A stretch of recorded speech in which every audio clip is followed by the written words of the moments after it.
प्यारे बच्चों, आज हम लोग प्रकाश के एक महत्वपूर्ण घटना के बारे में अध्ययन करेंगे। वह घटना क्या है? हमारा पूर्ण आंतरिक परावर्तन। जो हमारी घटना है वह क्या है? यह पूर्ण आंतरिक परावर्तन है। यदि कोई प्रकाश किरण क्या होती है? सघन माध्यम से कहाँ प्रवेश करती है? विरल माध्यम में प्रवेश करती है। तो एक ऐसी कंडीशन आती है कि जब आपतन कोण का मान क्रांतिक कोण से अधिक हो जाता है, तो वह प्रकाश किरण दूसरे माध्यम में ना जाकर के उसी माध्यम में फिर से क्या होती है? परावर्तित हो जाती है। तो यह जो परिघटना है, यहाँ पर हम यह जो देख रहे हैं फिगर में, यह किसकी परिघटना हो रही है? ये जो परिघटना हो रही है लाइट बीम यहाँ से सीधे ये स्ट्रेट लाइन ना जा करके से वह क्या हो रहा है? ठीक उसी माध्यम में फिर से क्या हो रहा है? डेविएट हो रहा है।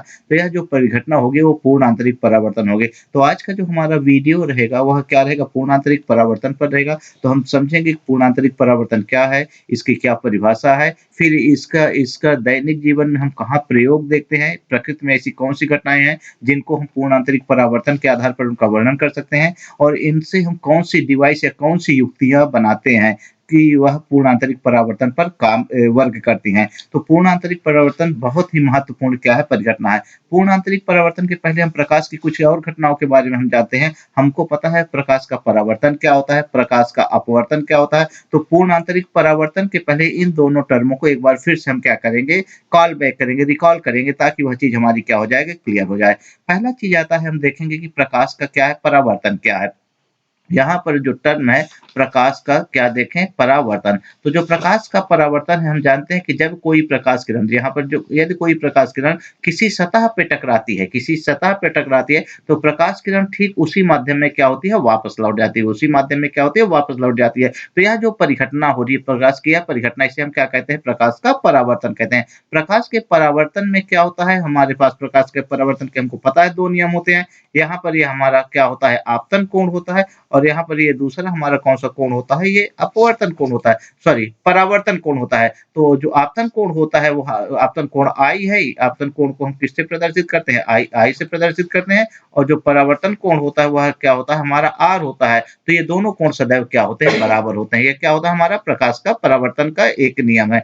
इसी प्रकार ये देखें कि हमारी जो दूसरी चीज़ क्या देखते हैं कि जो आपतित किरण है, परावर्तित किरण और विलंब सदैव कैसे क्या होते हैं? एक ही तल में होते हैं। तो यह प्रकाश के परावर्तन के क्या हो जाएँगे? नियम होंगे। तो हम एक घटना हम जानते हैं प्रकाश का परावर्तन। अब दूसरा चीज़ देखते हैं, प्रकाश के परावर्तन के बाद हम दूसरा देखते हैं कि प्रकाश का अपवर्तन क्या होता है। प्रकाश के अपवर्तन को भी हम समझें कि जब कोई प्रकाश किरण, ध्यान देना यहाँ पर ऊपर हम देखते हैं कि हमारे पास यदि क्या है यहाँ पर, यदि कोई इधर वायु है और यहाँ कांच या जल हो, तो एक माध्यम क्या हो जाएगा? हमारा विरल माध्यम होगा, दूसरा ये क्या होगा? सघन माध्यम होगा। सघन माध्यम वह माध्यम होता है जिसका प्रकाशीय घनत्व क्या होता है? अधिक होता है। जैसे वायु से जो ज़्यादा सघन है वो जल है, और जल से ज़्यादा सघन हमारा क्या है? कांच है, और कांच से भी ज़्यादा सघन हमारा क्या है? हीरा है। तो ये क्या होंगे? एक माध्यम विरल होगा और दूसरा सघन, लेकिन माध्यम को हम क्या करेंगे? तुलना करेंगे। तो यहाँ पर यदि कोई प्रकाश किरण देखें, यहाँ पर एक कोई प्रकाश किरण है, या एक यहाँ एक माध्यम में चलिए यहाँ तक वायु में पहुंची। अब जैसे इस बिंदु पर जब पहुंचती है प्रकाश किरण, कहाँ पहुंचती है? यह जो बिंदु होता है, इस बिंदु पर जब प्रकाश किरण, तो यह दूसरे माध्यम में प्रवेश करती है। तो प्रकाश किरण यहाँ सीधी रेखा में ना जाकर के थोड़ा सा क्या होती है? अपने मार्ग से विचलित हो रही है। सीधी ना जाकर के क्या हो रही है? अपने मार्ग से विचलित हो रही है। तो यह प्रकाश की जो परिघटना होगी उसको हम क्या कहेंगे? प्रकाश का अपवर्तन कहेंगे। प्रकाश के अपवर्तन के लिए क्या रहेगा कि यह जो प्रकाश किरण होगा कहाँ आएगी? तिर्यक रूप से आएगी। प्रकाश किरण क्या आएगी? तिर्यक रूप से। यदि प्रकाश किरण यहाँ सीधे इस प्रकार सीधी रेखा में आती है, या इस प्रकार क्या आती है, या प्रकाश किरण क्या आती है? अभिलंबवत आती है। यदि प्रकाश किरण कैसे आती है? अभिलंबवत आती है, तो इसमें कोई विचलन नहीं होती। प्रकाश किरण क्या होती है? सीधे इस प्रकार इसको क्या करती है? पार कर जाती है। तो यहाँ पर कोई अपवर्तन नहीं होता। तो जब तिर्यक रूप से कहाँ आती है प्रकाश किरण? किस रूप में आती है? जब ये इस प्रकार यह तिर्यक रूप में आती है, तो इस परिघटना को हम क्या कहते हैं? प्रकाश का परावर्तन कहते हैं। अब प्रकाश के परावर्तन के लिए हम जानते हैं कि इसमें भी क्या होती है? यह आपतित किरण होती है, या अपवर्तित किरण होती है, और यह क्या होता है? अभिलंब होता है। यह आपतित किरण और अभिलंब के बीच बना कोण क्या होता है? आपतन कोण होता है। इसी प्रकार अपवर्तित किरण और अभिलंब के बीच बना कोण क्या होता है? यहाँ क्या होता है? हमारा अपवर्तन कोण। यहाँ पर ये कोण आपतन कोण है, यहाँ पर ये कोण क्या हुआ? हमारा आपतन कोण। इस कोण को हम क्या कहें? आपतन कोण कहें। आपतन कोण को भी हम किससे प्रदर्शित करेंगे? ये जो हमारा कोण है यह क्या हो जाएगा? आपतन कोण होगा, और यह जो दूसरा कोण होगा वह क्या होगा? अपवर्तन कोण होगा। आपतन कोण किसके किसके बीच का कोण हुआ? आपतित किरण और अभिलंब के बीच। इसी प्रकार अपवर्तित किरण और अभिलंब के बीच बना कोण क्या हो जाएगा? हमारा अपवर्तन कोण होगा।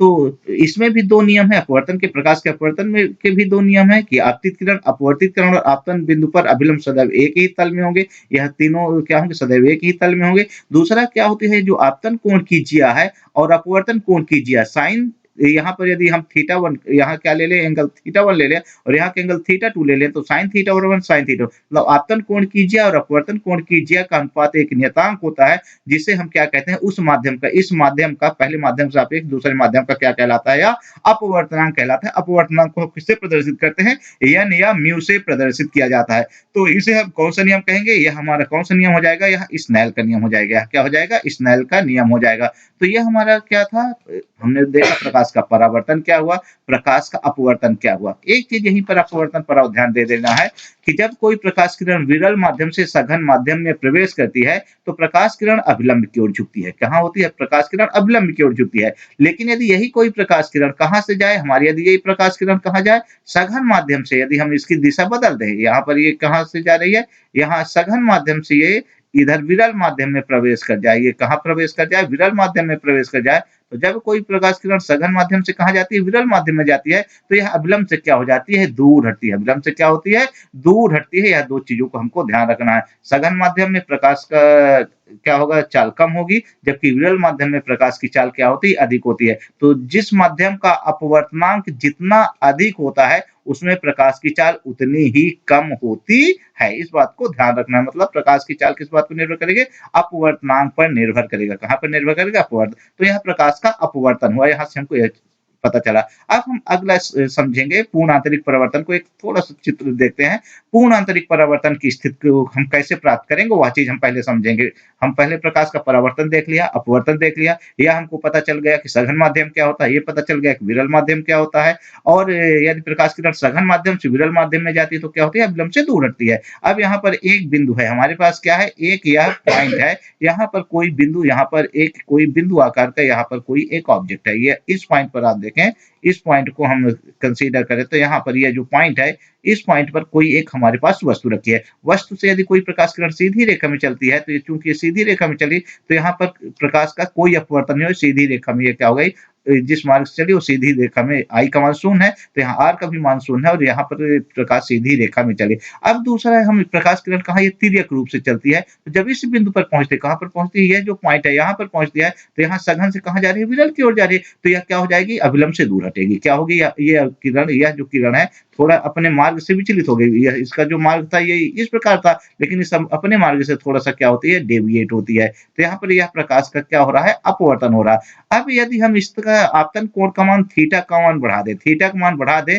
तो थीटा 2 का मान भी क्या हो जाएगा? बढ़ जाएगा, क्योंकि दोनों का जो अनुपात होगा सदैव नियतांक आएगा। तो थीटा 1 का मान बढ़ाएंगे तो थीटा 2 का मान बढ़ जाएगा। अब हम थीटा 1 का मान बढ़ाते जाए तो थीटा 2 का मान बढ़ता जाएगा। एक ऐसी कंडीशन आएगी कि जब थीटा का मान किसके बराबर हो जाएगा? थीटा सी, जिसे हम क्रिटिकल एंगल आगे कहेंगे, आगे हम इसको सी से प्रेजेंट करेंगे। तो ये हमारा क्या होगा? क्रिटिकल एंगल होगा। क्रिटिकल एंगल कब होगा? आपतन कोण का वह न्यूनतम मान जिसके लिए जो हमारे अपवर्तन कोण होगा, या स्मॉल जो आर होगा, वह क्या हो जाए? ठीक 90 डिग्री हो जाए। कितने डिग्री का हो जाए? 90 डिग्री का हो जाए। आर का मान 90 डिग्री हो जाए, तो यहाँ पर यह किरण क्या होता है? ठीक सतह से जाने लगी। कहाँ हो गई? यह सतह से जाने लगी। यह जो यहाँ पर आपतन कोण का यह मान है, इस आपतन कोण को हम क्या कहेंगे? क्रांतिक कोण कहेंगे। तो हम आगे क्रांतिक कोण को भी क्या करेंगे? परिभाषित करेंगे। तो 2 चीज हो रही है। पहली चीज कि यहाँ प्रकाश किरण सघन माध्यम से जा रही है, कहाँ की ओर जा रही है? विरल माध्यम में जा रही है। और आपतन कोण का वह न्यूनतम मान जिसके लिए आर का मान क्या हो जाएगा? अपवर्तन कोण का मान 90 डिग्री हो जाएगा। तो यह प्रकाश, अब जैसे ही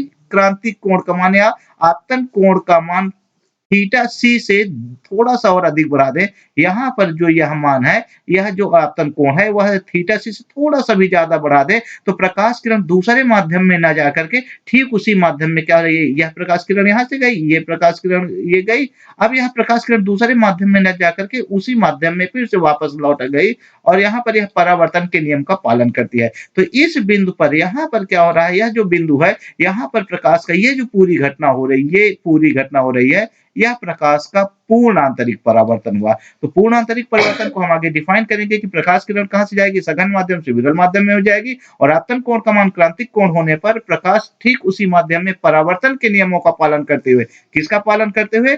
परावर्तन के नियमों का पालन करते हुए यह फिर से उसी माध्यम में वापस आ जाती है और यह जो परिघटना होती है, इस परिघटना को हम कहते हैं पूर्ण आंतरिक परावर्तन। तो पूर्ण आंतरिक परावर्तन क्या होता है, इसको हम डिफाइन करेंगे और पूर्ण आंतरिक परावर्तन को डिफाइन करने के बाद हम देखेंगे कि क्रांतिक कोण क्या होता है और हम देखेंगे पूर्ण आंतरिक परावर्तन को कौन-कौन सी ऐसी शर्तें हैं जो पूर्ण आंतरिक परावर्तन के लिए क्या है आवश्यक है? कौन-कौन सी ऐसी शर्तें हैं तो जो जिसके कारण हम पूर्ण आंतरिक परावर्तन तो यहाँ से हम देखेंगे पूर्ण आंतरिक परावर्तन को हम डिफाइन करेंगे।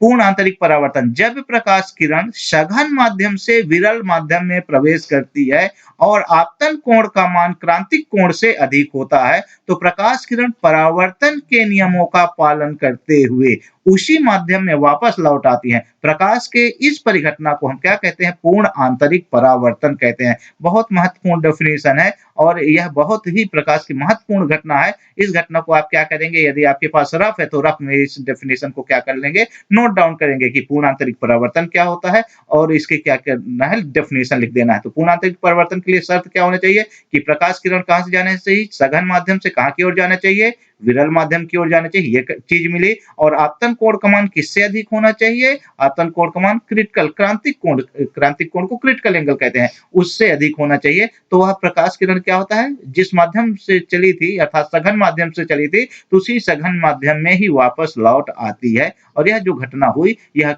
इस घटना को हम क्या कहेंगे? पूर्ण आंतरिक परावर्तन कहेंगे। तो बहुत सरल सी डेफिनेशन है, इस डेफिनेशन को हम समझ लें और आसानी से हम इसको जब कभी एग्जाम में आता है तो या कोई हमसे पूछता है तो हम इस डेफिनेशन को बड़े इजी वे से क्या कर सकते हैं बता सकते हैं। अब हम अगला चीज देखेंगे कि इसके लिए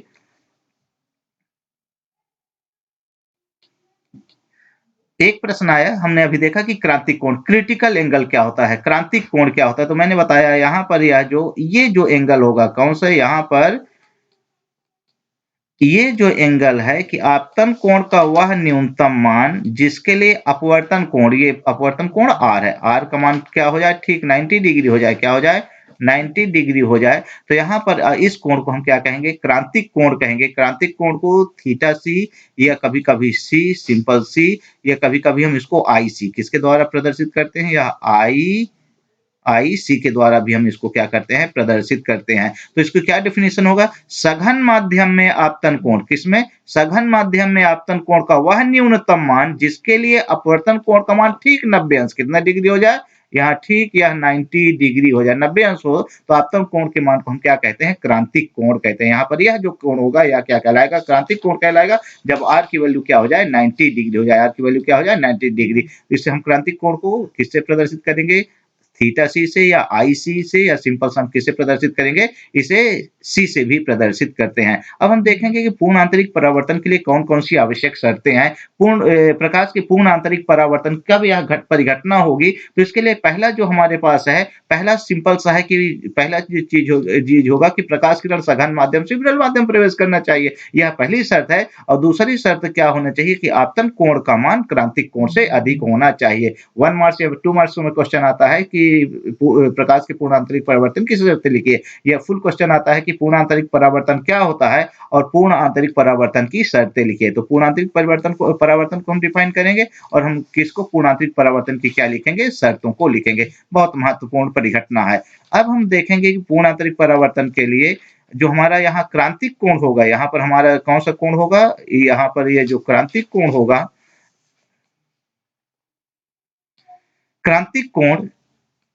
क्रांतिक कोण और यह पदार्थ का अपवर्तनांक है। रिफ्रैक्टिव इंडेक्स का मतलब है पहले माध्यम सापेक्ष दूसरे माध्यम का अपवर्तनांक है। इसको हम n से दर्शाते हैं। कभी-कभी इसको कुछ लोग म्यू से भी प्रदर्शित करते हैं। किससे प्रदर्शित करते हैं? म्यू, यह एक सिंबल होता है जिसे हम म्यू कहते हैं। म्यू से भी इसे क्या किया जाता है?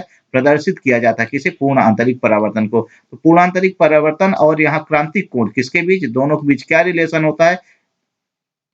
यह देखना है कि n और तो n इक्वल टू क्या होता है 1/sin c होता है और 1/sin c क्या होता है? हमारा क्रांतिक कोण होता है। क्या होता है? c क्रांतिक कोण होता है। इस रिलेशन से हमको पता चलता है कि जैसे-जैसे क्रांतिक कोण का मान बढ़ता जाएगा n का मान क्या होगा? घटेगा। या दूसरी ओर जब n का मान अधिक होगा तो सी का मान क्या होगा हमारा कम होगा, रेसिप्रोकल, इन दोनों के बीच रेसिप्रोकल विलोमर क्या है हमारा व्युत्क्रम का क्या है रिलेशन है। तो यानी इक्वल टू 1 अपॉन साइन सी बहुत महत्वपूर्ण क्या होता है, यह डेरिवेशन है। इसको हम देखेंगे कि इसको किस प्रकार डिराइव करते हैं। तो इस प्रकार हम इसका नेक्स्ट क्या देखेंगे कि इस प्रकार यह फार्मूला आता कहाँ से है, यह फार्मूला कहाँ से आता है। तो इस फार्मूला को हम समझेंगे क्या होता है। हम जानते हैं कि जो स्नेल का नियम है, स्नेल का नियम सिंपल से चित्र बनाते हैं। इस चित्र में हम देखेंगे हमारा I इक्वल टू आई ए सी लिखा है। सी क्या होगा हमारा क्रांतिक कोण होगा। कब होगा सी क्रांतिक कोण, जब आर की वैल्यू 90 डिग्री होगी। तो यहाँ पर यह रेज है, ये ग्लास, और हमने क्या लिया है एयर। ग्लास हमारा कौन सा मीडियम होगा, या डेंसर मीडियम होगा, और एयर क्या होगा हमारा रेयर मीडियम होगा, मतलब यह सघन माध्यम होगा या विरल माध्यम होगा। यहाँ पर कोई एक वस्तु है, या इस वस्तु से यहाँ पर कोई प्रकाश किरण चल रही है, यह प्रकाश किरण इस बिंदु पर पहुंचती है। तो स्नेल के नियम से हम जानते हैं कि G N A equal to क्या होता है sine i upon sine r है। यह स्नेल का नियम है। स्नेल का नियम क्या है, आपतन कोण की ज्या और अपवर्तन कोण की ज्या का अनुपात क्या होता है, एक स्थिरांक होता है, जिसे उस माध्यम का हम क्या कहते हैं अपवर्तनांक कहते हैं। क्रांतिक कोण की परिभाषा हम देखते हैं, जब आई का मान किसके बराबर होता है, सी के बराबर हो जाए, आई का मान किसके बराबर होता है, सी का मान हो जाता है, तो आर की वैल्यू किसके बराबर होती है, ठीक 90 डिग्री के बराबर हो जाती है। तो जी एन ए, ये G N A equal to sine C, I के स्थान में हमने क्या रख दिया sine C upon sine 90, R के स्थान में हमने 90 रखा। G N A equal to sine C upon sine 90 की वैल्यू हमने क्या रखा 1 रखा। साइन 90 की वैल्यू क्या होती है 1 होती है। एक रिलेशन होता है जो जी एन ए होता है इक्वल टू क्या होता है 1 upon A N G. G N A equal to A 1 upon A N G. तो जहां जी एन ए है वहां हम क्या रखेंगे 1/a_n_g रखा 1 अपॉन ए एन जी। तो 1 upon A N G equal to sine C upon 1। इसका रेसिप्रोकल, इसका व्युत्क्रम कर दें तो 1/a_n_g को हम क्या लिख सकते हैं, इसका व्युत्क्रम कर दें तो ए एन जी लिख दिया। तो यहाँ पर इसका व्युत्क्रम हो जाएगा तो 1 अपॉन क्या हो जाएगा साइन सी, हमारा रिलेशन था। तो ए एन जी को हम सिंपल सा क्या लिख देंगे, ए एन जी क्या हो जाएगा हमारा वायु के सापेक्ष कांच का अपवर्तनांक है। किसके सापेक्ष, वायु के सापेक्ष कांच का अपवर्तनांक है। इसको हम सिंपल सा अपवर्तनांक एन के द्वारा हम क्या करते हैं लिखते हैं। तो यानी इक्वल टू क्या हो जाएगा 1 अपॉन साइन सी। यही हमारा क्या था रिलेशन था, यही हमारा रिलेशन हमने जो ऊपर फार्मूला लिखा था, क्या कहाँ लिखा था फार्मूला, जो हमने ऊपर फार्मूला लिखा था यही N equal to 1 upon sine C. लेकिन 1 अपॉन साइन सी क्या होता है कॉसेक सी होता है। तो यानी इक्वल टू हम इसी को क्या लिख सकते हैं 1 अपॉन साइन सी है, या 1 अपॉन क्या लिख सकते हैं कॉसेक सी। यदि सी की वैल्यू पता हो, क्रांतिक कोण का मान पता हो, तो हम किसका मान ज्ञात कर सकते हैं, एन का मान ज्ञात कर सकते हैं। और एन का मान ज्ञात हो, एन की वैल्यू ज्ञात हो, तो हम किसका मान ज्ञात कर सकते हैं, सी का मान ज्ञात कर सकते हैं। जैसे ग्लास के लिए देखें, जो एन का मान कांच के लिए देखें बच्चों, तो एन का मान क्या आता है, एन का मान हमारा आता है 1.5। जो ग्लास का अपवर्तनांक है वह क्या हो जाता है 1.5 आता है। तो यदि हम इसकी 1.5 रखते हैं तो हमारे पास जो सी आता है क्रांतिक कोण का मान वह लगभग कितने डिग्री आता है 42 डिग्री के नियर अबाउट। कितने डिग्री आ जाता है 42 डिग्री। इसको हम वैल्यू को सॉल्व करेंगे तो ये कितना आ जाएगा 42 डिग्री आ जाएगा। इसी प्रकार हम किसके लिए देख लें, वायु के देख लिए तो वायु के लिए क्या होता है एन का मान, सॉरी जल के लिए एन का मान क्या आता है, एन का मान होता है 1.33 1.33। तो यहाँ से हम 1.33 या 1.3, तो यहाँ से हम सी का मान जल के लिए भी हम क्रांतिक कोण का मान ज्ञात कर सकते हैं। तो इस प्रकार इस रिलेशन के द्वारा, ये इस सूत्र के द्वारा हम क्या ज्ञात कर लेंगे, यदि एन दिया है तो सी ज्ञात कर लेंगे, या तो सी दिया है तो दूसरा हम क्या ज्ञात कर सकते हैं एन ज्ञात कर सकते हैं। बहुत महत्वपूर्ण रिलेशन है, इससे कभी कभी न्यूमेरिकल क्वेश्चन बनते हैं एग्जाम में। तो ये इसको हमको क्या कर लेना है, यह रिलेशन डिराइव कर लेना है। नेक्स्ट वन हम देखते हैं फिर। अब प्रकृति में ऐसी कौन सी घटनाएं हैं, ध्यान देना है, प्रकृति में ऐसी कौन सी परिघटनाएं हैं जहां पर हम पूर्ण आंतरिक परावर्तन के सिद्धांत का या इस परिघटना का हम उपयोग देखते हैं। तो यहाँ हम देखते हैं कि जो रेगिस्तान की मरीचिका होती है, रेगिस्तान में क्या होता है, रेगिस्तान में पानी की कमी होती है। रेगिस्तान में क्या होती है, पानी की कमी होती है। गर्मी के दिनों में जो रेत होती है बहुत ज्यादा गर्म हो जाती है, गर्मी के दिनों में रेत बहुत ज्यादा गर्म हो जाती है। तो क्या होता है कि यहाँ पर ये जो व्यक्ति है इसको किसी भी पेड़ का क्या बनता है उल्टा प्रतिबिंब बनता है। यहाँ हमारे पास यह क्या है, यह हमारे पास पेड़ है, यह पेड़ है, पेड़ का जो प्रतिबिंब होता है यह उल्टा प्रतिबिंब बनता है। और साथ ही साथ क्या होता है, यह थोड़ा सा पेड़ का जो प्रतिबिंब होता है हिलता रहता है। तो इसे हम क्या कहते हैं रेगिस्तान की मरीचिका कहते हैं। अब ऐसा क्यों होता है, मतलब इस व्यक्ति को लगता है कि यहाँ पर कहाँ पर किसी भी पेड़ का उल्टा प्रतिबिंब बनता है, जहां पर पानी होता है, जहां पर जल होता है। तो इस व्यक्ति को लगता है कि इस बिंदु पर क्या है, यहाँ पर क्या है जल है। लेकिन जब यह व्यक्ति यहाँ पर पहुंचता है तो वहां जल नहीं होता है। तो यह जो दृष्टि भ्रम होता है इसे हम क्या कहते हैं रेगिस्तान की मरीचिका कहते हैं। अब इस रेगिस्तान की मरीचिका को हम क्या करेंगे पूर्ण आंतरिक परावर्तन की परिघटना से हम क्या करेंगे सीखेंगे कि पूर्ण आंतरिक परावर्तन की परिघटना क्या है? तो इसको समझने की कोशिश करते हैं कि ये कैसे होता है। तो गर्मी के दिनों में क्या होता है कि जो रेगिस्तान की रेत होती है, वो यहाँ पर रेगिस्तान की रेत है, यहाँ पर ये मान लेते हैं यहाँ सूर है। तो गर्मी के दिनों में यहाँ से जो सूर्य होगा, सूर्य का प्रकाश, इसके कारण हमारी पूरी की पूरी क्या हो जाती है, रेत गर्म हो जाती है। क्या हो जाती है? रेत गर्म हो जाती है। रेत गर्म हो जाती है। तो जब रेत गर्म हो जाती है, तो यहाँ से जो वायु इसके संपर्क में आती है, गर्म रेत के संपर्क में वायु आती है, तो वह भी गर्म हो जाती है। गर्म होने के बाद यह रेत कहाँ की ओर उठती है? ऊपर की ओर उठती है। तो जैसे रेत नहीं हुई, जो यहाँ की जो वायु है, वह क्या होती है? ऊपर की ओर उठती है।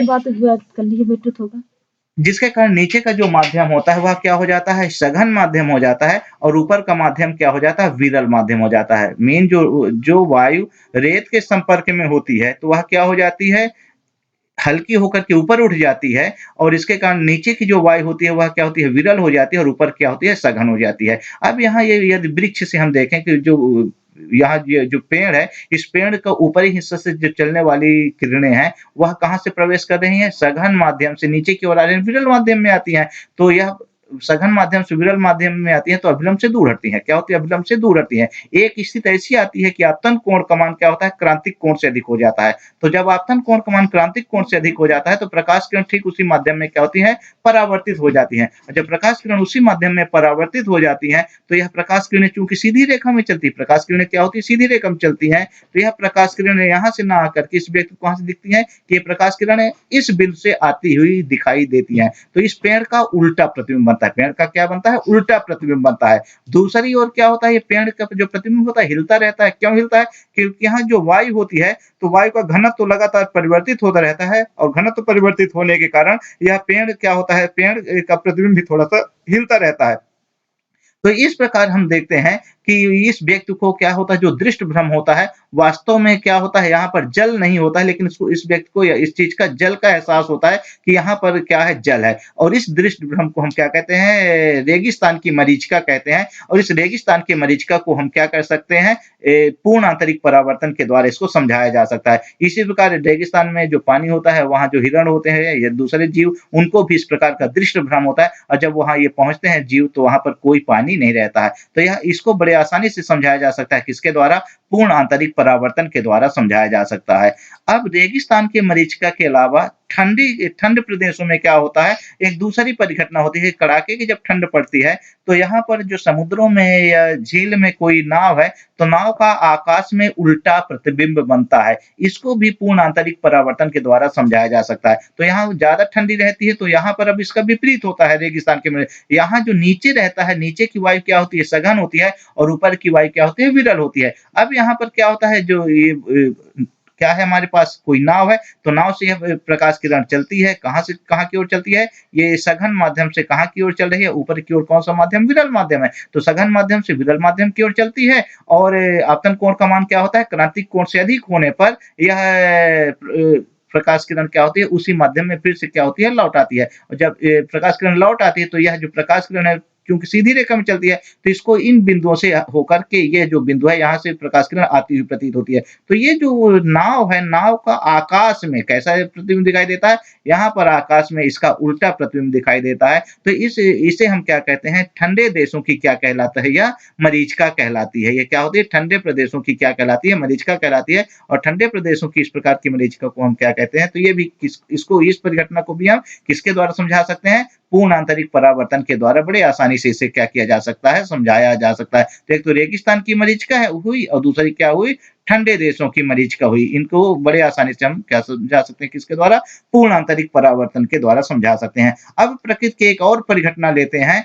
हम देखते हैं बरसात के सीजन में कि जो ये ऑब्जर्वर होता है, ऑब्जर्वर की यदि पीठ, ये पीछे साइड कहाँ की ओर हो? सूर्य की ओर हो, तो उसके जस्ट विपरीत ओर क्या है? आकाश में इंद्रधनुष बनता है। आप सब देखे होंगे इंद्रधनुष में। यह प्रकृति की बहुत ही अच्छी परिघटना है, और बरसात के दिनों में अक्सर इस प्रकार की परिघटना आपको देखने को मिलती है। ये कभी आप कहाँ जाएँ? झरनों में जाएँ, तो आपको झरनों में भी इस प्रकार के भिन्न-भिन्न क्या दिखाई देते हैं? इंद्रधनुष देखते हैं। अब जो प्रकृति में इंद्रधनुष का बनने की घटना है, इंद्रधनुष जो बनता है, यहाँ कई घटनाएँ होती है। एक पूर्ण आंतरिक परावर्तन होता है, साथ में अपवर्तन होता है और एक और परिघटना होती है जिसे हम क्या कहते हैं, प्रकाश का वर्ण विक्षेपण।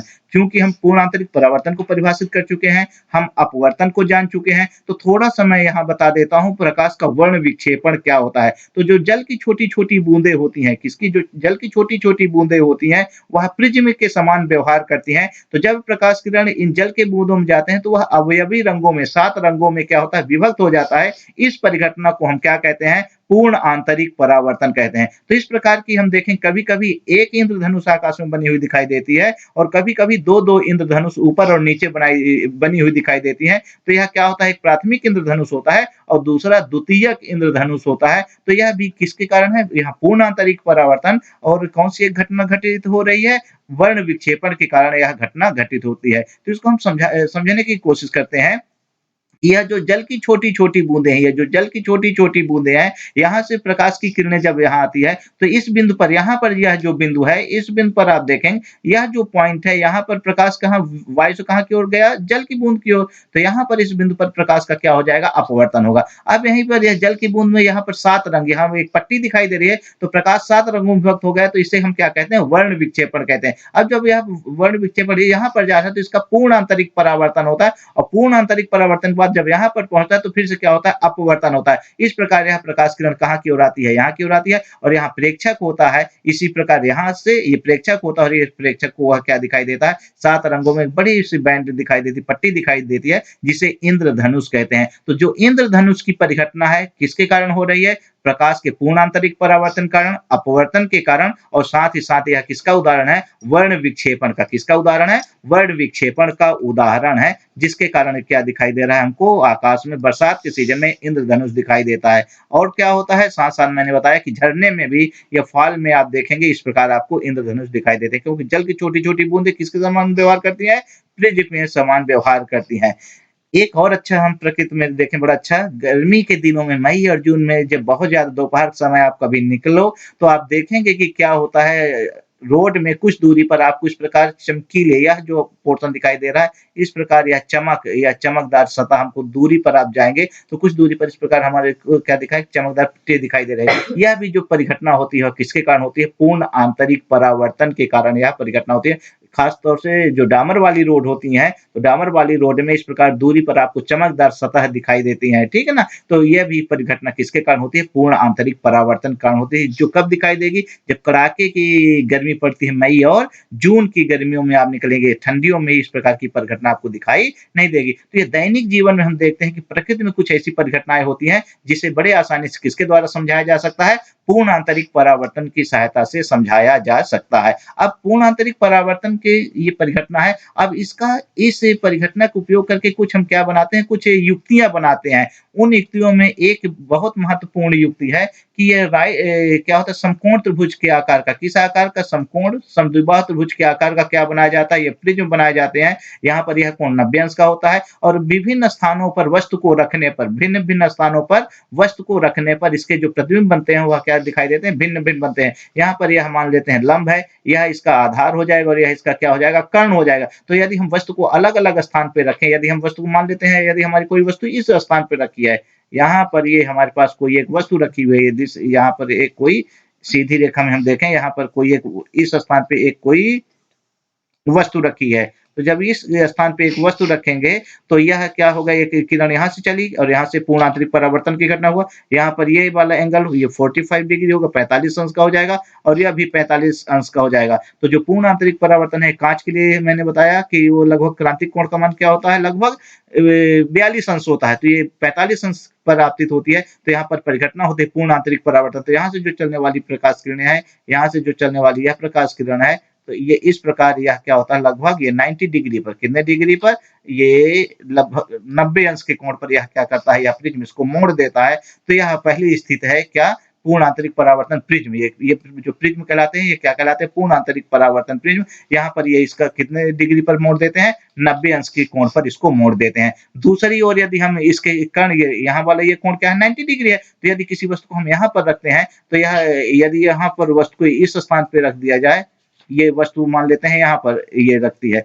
ध्यान रखना है कि हम किसी भी वस्तु को बनाने के लिए कितने कोण लेंगे, 2 रेखाएं लेते हैं। आज सिंपल से एक बनाया गया, ये 2 लेते हैं, तो ये इस प्रकार यहाँ से आएगी और ये इस प्रकार ये रिटर्न होगा। तो इसको ये क्या कर देता है 180 डिग्री। यदि हमको 180 अंश के कोण पर मोड़ना है तो हम इस प्रकार इस स्थान पे रखते हैं। परीक्षा में ये क्वेश्चन इंपॉर्टेंट क्वेश्चन बनता है, तो इसको ध्यान रखना है।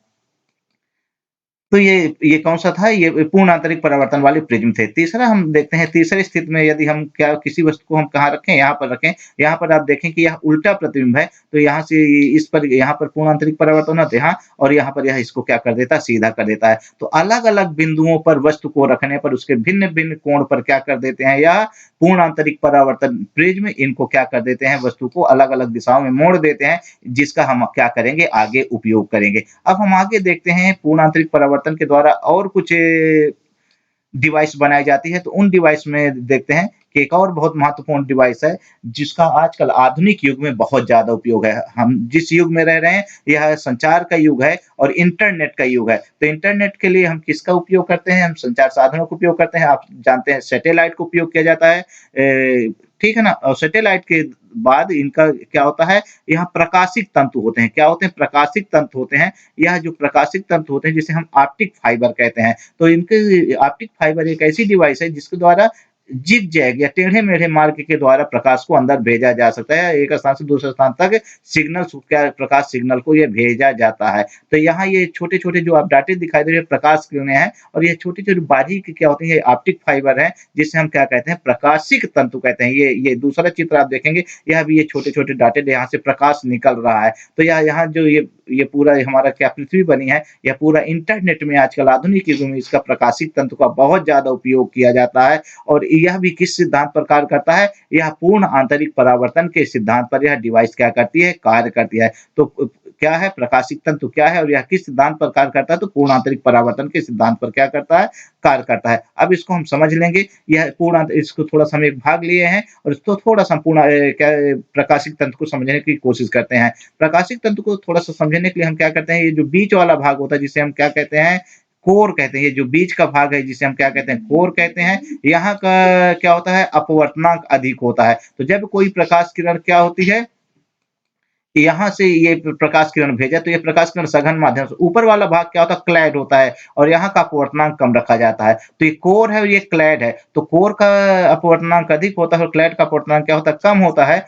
तो यहाँ से प्रकाश किरण ये गई और यहाँ पर पूर्ण आंतरिक परावर्तन हो, फिर ये पूर्ण आंतरिक परा और इस प्रकार ज़िग-ज़ैग वे के द्वारा, टेढ़े-मेढ़े मार्ग के द्वारा इन प्रकाश किरणों को दूसरे स्थान तक क्या किया जा सकता है? ले जाया जा सकता है। इसके साथ हज़ारों सिग्नल एक साथ क्या होते हैं? बिना उनकी ऊर्जा में कमी हुए उसी तीव्रता के साथ दूसरे स्थान पर इनको क्या किया जा सकता है? भेजा जा सकता है। तो यह क्या होता है? पूर्ण आंतरिक परावर्तन के सिद्धांत पर क्या कार्य करता है? प्रकाशिक तंतु कार्य करता है। अब इसके अलावा जो हमारा दूसरा डिवाइस हम देखेंगे, दूसरी डिवाइस हम देखते हैं बच्चों, क्या है? यह पेरिस्कोप है। जो पेरिस्कोप होता है, समुद्रों के नीचे जो पनडुब्बियाँ होती हैं, पनडुब्बियों में इस प्रकार ये मुड़ी हुई क्या होती है? मुड़ी हुई क्या निकला रहता है? पेरिस्कोप होता है। यहाँ जो बाहर के दृश्य को देखने के लिए क्या किया जाता है? इसका उपयोग किया जाता है। तो यह भी किस सिद्धांत पर कार्य करता है? पूर्ण आंतरिक परावर्तन के सिद्धांत पर क्या करता है? कार्य करता है।